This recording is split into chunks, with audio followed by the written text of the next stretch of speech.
Good morning, everybody. Let's start everybody. The camera, by the way, is right here. So if you want to look at it, you have to look right in this little circle over here. So, good morning, everybody. I have a partner in crime with me today. Say hi. Hi. What's your name? Ellie. Ellie. And what are you drinking? Hot chocolate. Hot chocolate. Is it Yeah. yummy?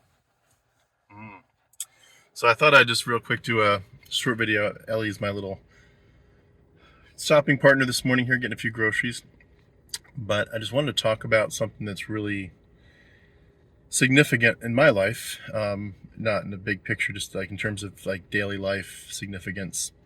I know a lot of other people have said similar things, so I'm repeating, preaching to the choir here for many of you. But some people have just talked about, the great loss that happens when you deconvert, and the just incredible ways in which you do end up losing so much from Christians who are, willing to be so harsh to you. And I was just reflecting on last night,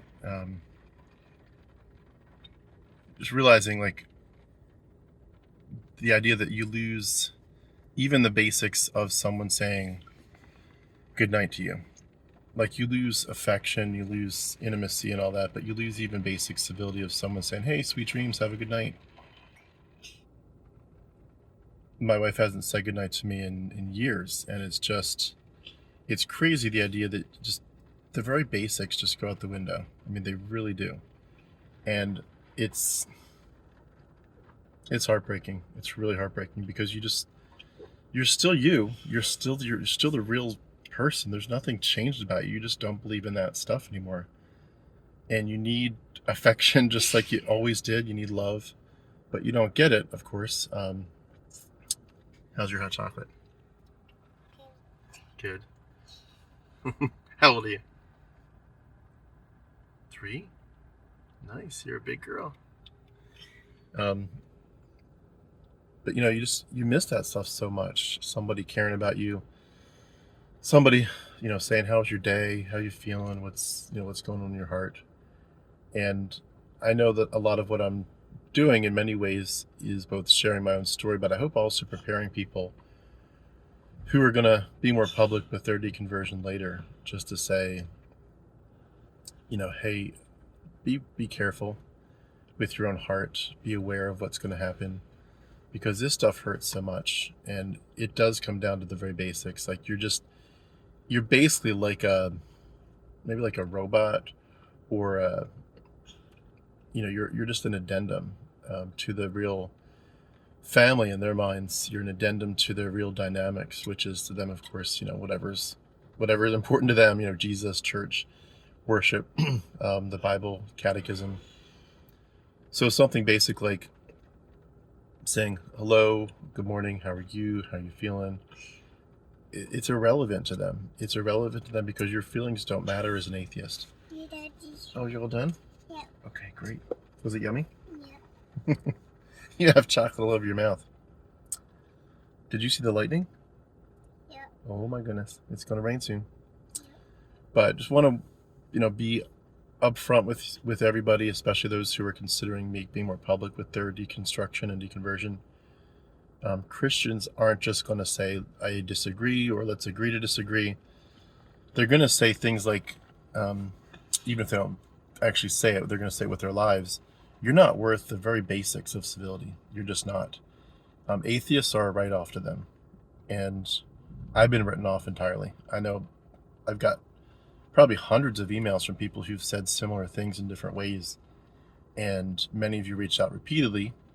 But when you add each individual story up, it's probably in the hundreds of people who've said, you know what, your story it's heartbreaking, but it's not that weird. A lot of us are going through it.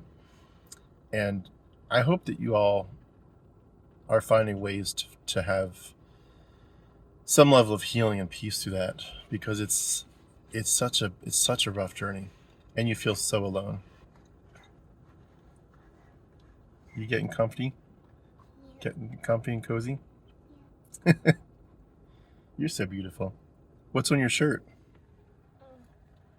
Is that Sky? Yeah. Is that Paw Patrol? Yeah. Can you blow kisses? But obviously there's other good things in life, like this little girl and my other kids, and just, the channel, the platform. There's a lot of good things that in some ways make up for it. But we all need physical touch. We all need the emotional verbal touch of someone saying, how are you doing? How's your heart today? And I remember as a Christian going to many Christian conferences where that was very critical, where I remember even one guy, Chapman, talking about, checking, just make sure your spouse's tank is full. How's your tank today? Half empty, half full? You're running on empty, running on fumes? And just saying, like, let's really try hard to address the other person's heart.